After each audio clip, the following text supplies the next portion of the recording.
4 nos diz, o texto já está projetado, nos diz assim: naquele dia, ao anoitecer, disse Jesus aos seus discípulos: vamos para o outro lado. E deixando a multidão, eles o levaram no barco, assim como estavam. Outros barcos também o acompanhavam. Levantou-se um forte vendaval, e as ondas se lançavam sobre o barco, de forma que este foi se enchendo de água. Jesus estava na polpa, dormindo com a cabeça sobre um travesseiro.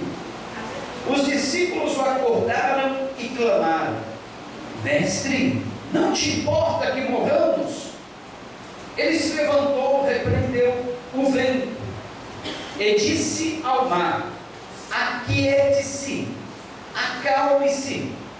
O vento se aquietou e fez-se completa bonança. Então perguntou aos seus discípulos: por que vocês estão com tanto medo? Ainda não têm fé?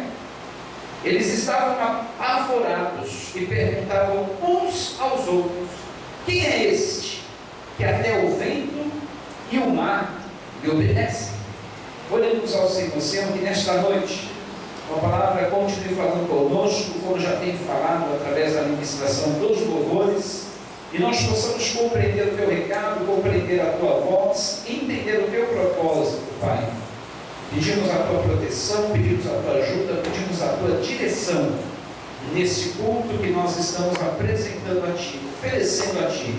Recebe, Pai, e que nós possamos também sermos cheios da tua unção, do teu poder, porque nós esperamos por ti, ansiamos por ti, temos fome, sede de ti, a tua palavra, em nome de Jesus. Amém. Eu já devo ter pregado esse texto pelo menos umas 3 ou 4 vezes aqui, mas a ênfase que eu quero dar nesta noite é uma ênfase diferente de todas as vezes que eu já preguei. Você já sabe que Jesus está no barco da tua vida, e ainda que venham as ondas, tempestades, Ele acalma as ondas, as tempestades da tua vida. Você sabe que Jesus, Ele não dorme, ainda que pareça que está dormindo, Ele está agindo na tua vida, Ele está operando, Ele está trabalhando, Ele não descansa um minuto sequer, te guardando, te protegendo, te ajudando. Isso tudo você sabe. Que muitas vezes as tempestades da vida vêm para nos assolar, as tempestades da vida vêm para querer nos derrubar, mas é Ele quem acalma todas as tempestades da nossa vida. Então, não preciso pregar isso porque você já sabe, não é verdade? A ênfase que eu quero dar nesta noite está exatamente no último versículo, quando os discípulos, apavorados, perguntavam uns aos outros: quem é este que até o vento e o mar lhe obedecem? Quem é este que até o vento e o mar lhe obedecem? O vento e o mar são criações de Deus, não é verdade? Mas eles são criações, simplesmente criações. Eles não têm alma, não têm coração. É verdade? O vento e o mar são agentes da natureza, são forças da natureza, fenômenos da natureza, o vento e o mar. Mas veja só que interessante: o vento e o mar, apesar de não serem seres humanos, apesar de não terem mente, apesar de não terem coração, sentimento, eles ouvem a voz de Jesus e lhe obedecem. Não é verdade? O vento e o mar obedecem à voz do Senhor. Agora eu pergunto para você, para nós, que temos coração, temos mente, temos alma, temos sentimento, somos chamados racionais, não é verdade? Obedecemos ao Senhor? Obedecemos a voz do Mestre ou não? Que resposta daremos? Se até o vento e o mar obedecem à voz do Senhor, e nós? Será que obedecemos? Olha só o que está escrito em Isaías, livro de Isaías, o profeta, capítulo de número 1. Isaías, capítulo de número 1. Preste atenção no que está escrito. Diz assim, versículos 2, 3. Ouçam, ó céus, escute, ó terra, pois o Senhor falou: criei filhos e os fiz crescer, mas eles se revoltaram contra mim. Agora, olha o que diz o versículo 3: o boi reconhece o seu dono, e o jumento conhece a manjedoura do seu proprietário, mas Israel nada sabe, o meu povo nada compreende. Aqui o profeta Isaías, está usando a figura de um boi e a figura de um jumento, para dizer o seguinte: tanto o boi quanto o jumento conhecem o seu possuidor, conhece o seu dono, conhece o seu Senhor, mas o meu povo não me conhece, o meu povo não me tem como o Senhor. Eu criei filhos para mim, porém os meus filhos se rebelaram contra mim. Os meus filhos, o meu povo, não me reconhece como seu dono, como seu Senhor, apesar do boi e do jumento conhecerem o seu dono. Por que o profeta Isaías usa a figura de um boi e de um jumento? Porque são os animais mais estúpidos que existem, não é verdade?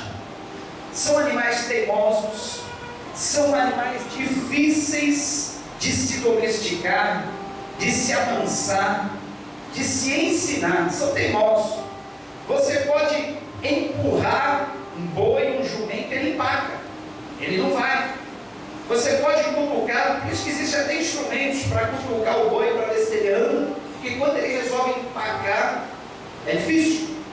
O jumento também tem que ser guiado com cabresto, tem que ser empurrado à força, senão vai. Mas tem um detalhe: tanto o boi quanto o jumento, quando eles veem o seu dono se aproximar com a manjedoura cheia de alimento, com o cesto para lhes dar alimento, eles na hora, eles reconhecem o dono, o seu possuidor, e vêm até ele para comer a comida que ele está trazendo. Olha só que interessante. Então o boi e o jumento, por mais que eles sejam teimosos, por mais que eles sejam cabeça dura, por mais que eles resistam, eles conhecem o seu possuidor, o seu dono. Mas Israel, o meu povo, diz o Senhor, não me reconhece. O meu povo, o povo que eu criei, não me dá ouvidos. O meu povo, o povo que eu criei, se rebelou contra mim. É isso que nós vemos no mundo atual, queridos. Pessoas que foram criadas à imagem e à semelhança do seu Criador, não reconhecem o Senhor como seu dono, como seu possuidor, não lhes dá a honra, não lhes dá a glória, e querem viver uma vida independente, querem viver uma vida sem dar satisfação a Deus. Quer ver? De quem é esse telefone aqui comigo? De quem é? Seu? Tudo bem. É um celular, né? Não sei se é iPhone, iPod, alguma coisa. Mas você empresta para mim? Empresta. A Lena está emprestando. Então, o celular é bonito, né? Sabe para que eu quero, Lena? É que soltou um preguinho aqui da parede. E alguma coisa para pregar aqui o preguinho que soltou. Você empresta?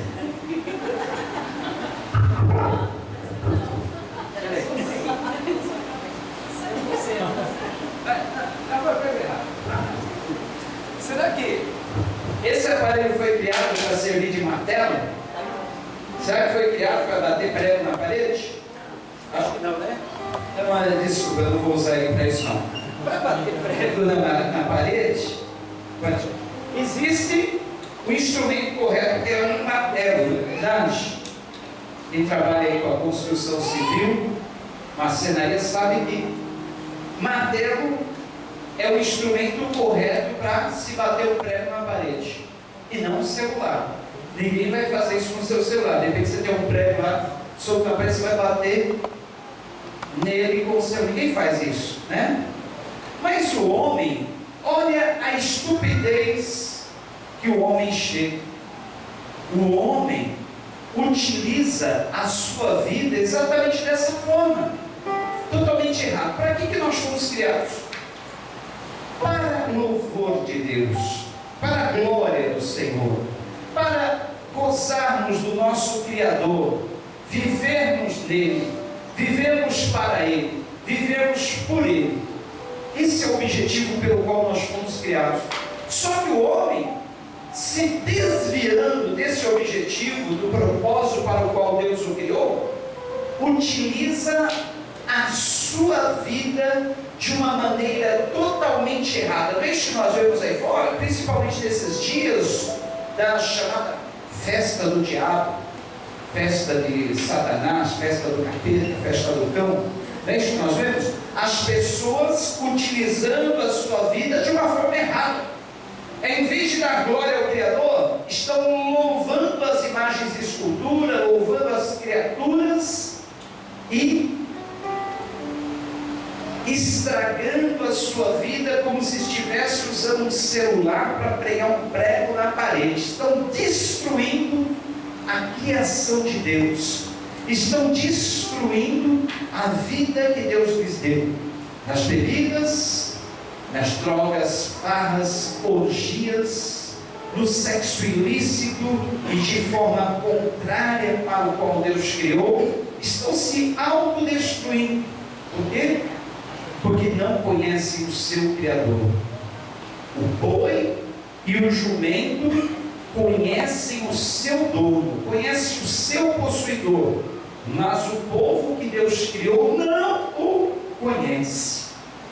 Lá no livro de Atos, no capítulo de número 16, Paulo o apóstolo, ele está num lugar chamado Areópago. Nesse lugar chamado Areópago, reuniam-se muitas pessoas que não tinham o que fazer. Aí iam lá para falar sobre os últimos acontecimentos, sobre aquilo que estava acontecendo nos dias atuais, sobre as novidades, enfim. E Paulo ali chega naquele lugar chamado Areópago, em Atenas, capítulo 17, melhor dizendo. E ali, Paulo percebe que os atenienses, eles, um tanto supersticiosos, naquele lugar chamado Areópago, eles erigiram vários altares a vários tipos de deuses, altares idolátricos. Cada um dos seus deuses tinha um altar naquele lugar chamado Areópago. Aí Paulo, percebendo que havia um altar diferente, aproveita a ocasião para pregar a palavra do Senhor, como ele sempre aproveitava as oportunidades, como nós devemos aproveitar as oportunidades, as portas que nos são abertas para pregar o Evangelho. E ali então, Paulo, no seu discurso, olha que bonito que ele fala, versículo 22, do capítulo 17 do livro de Atos. Então Paulo levantou-se na reunião do Areópago e disse: Atenienses, vejo que em todos os aspectos vocês são muito religiosos, pois andando pela cidade observei cuidadosamente seus objetos de culto, e encontrei até um altar com esta inscrição: ao Deus desconhecido. Ora, o que vocês adoram, apesar de não o conhecerem, eu lhes anuncio: o Deus que fez o mundo e tudo que nele há é o Senhor dos céus e da terra. Não habita em santuários feitos por mãos humanas. Ele não é servido por mãos de homens como se necessitasse de algo, porque Ele mesmo dá a todos a vida, o fôlego e as demais coisas.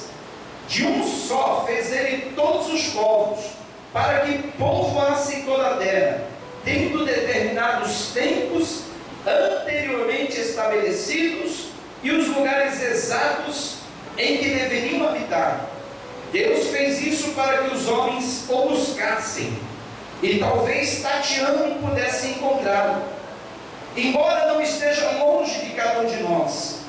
E olha que bonito Paulo termina esse discurso: pois nele vivemos, nos movemos e existimos.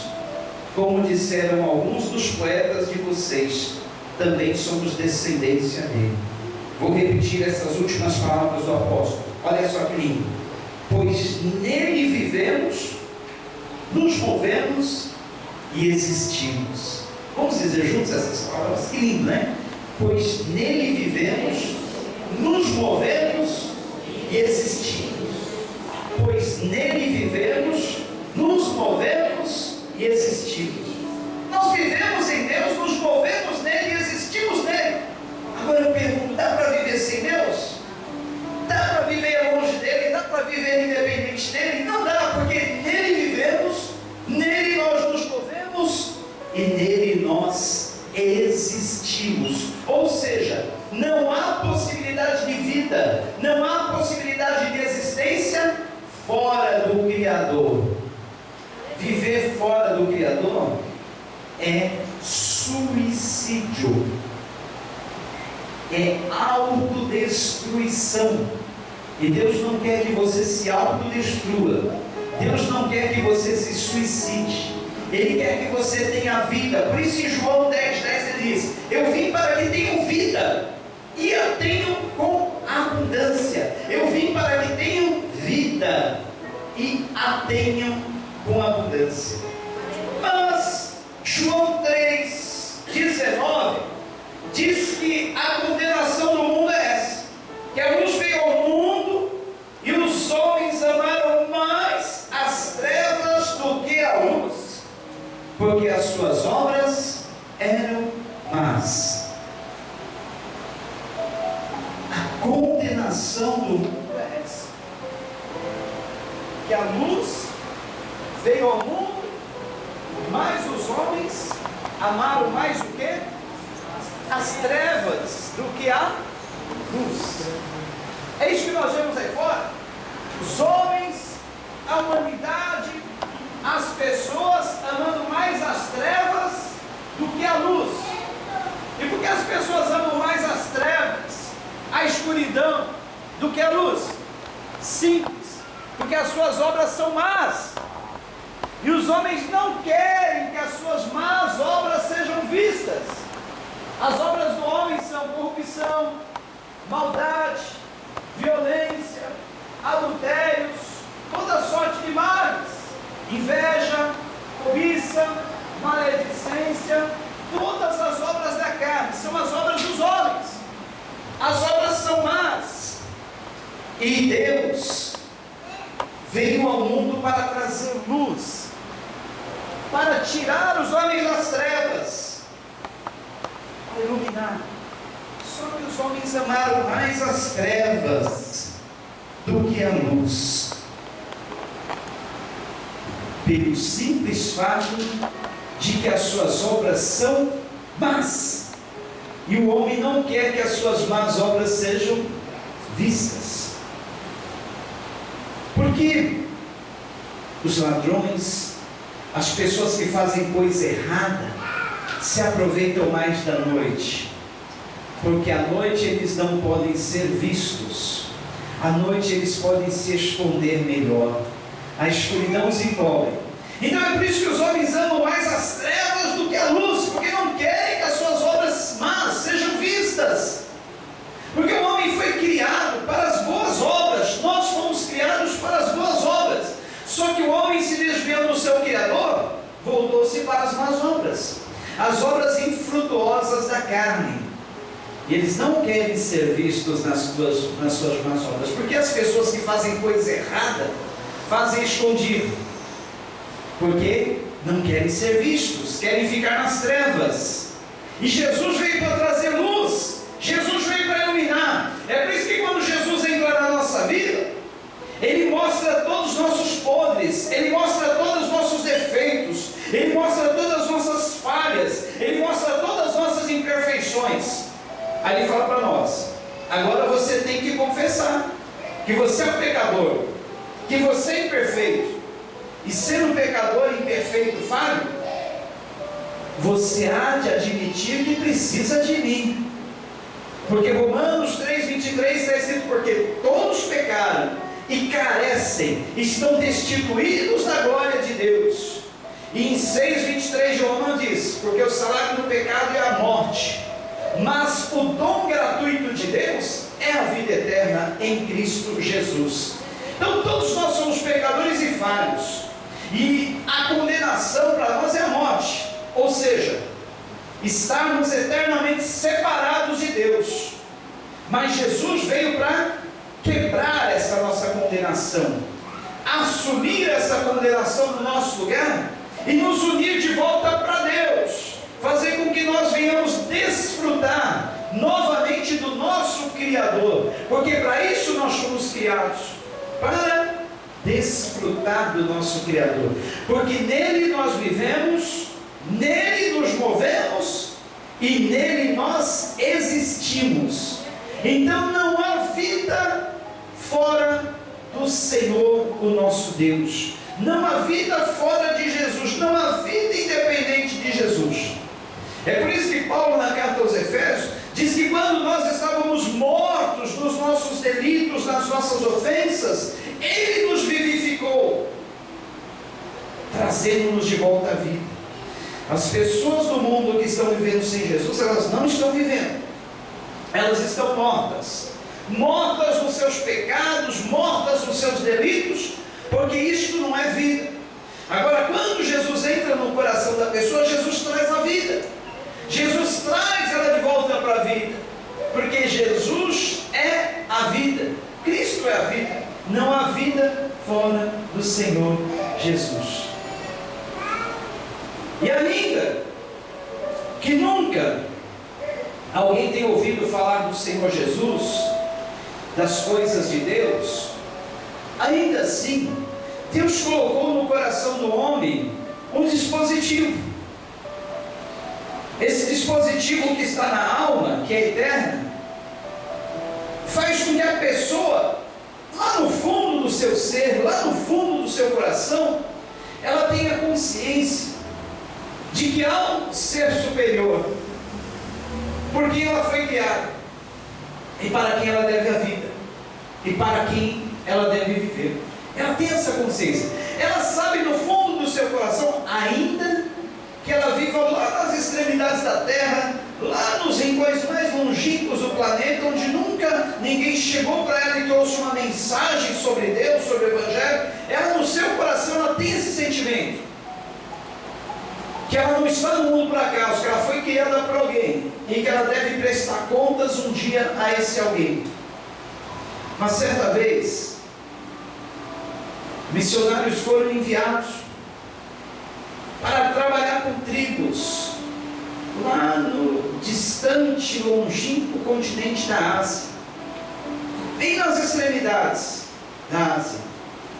E lá eles perceberam que um garoto que morava numa espécie de caverna, nunca tinha tido contato com o Evangelho, vivia com os nativos naquele lugar. O missionário chega e percebe que aquele garoto, um jovem, talvez adolescente, ele tinha um estranho hábito. Todos os dias de manhã ele saía à porta da sua habitação, ele olhava o sol nascendo lá no Oriente, e todos os dias na sua língua ele dizia assim: sol,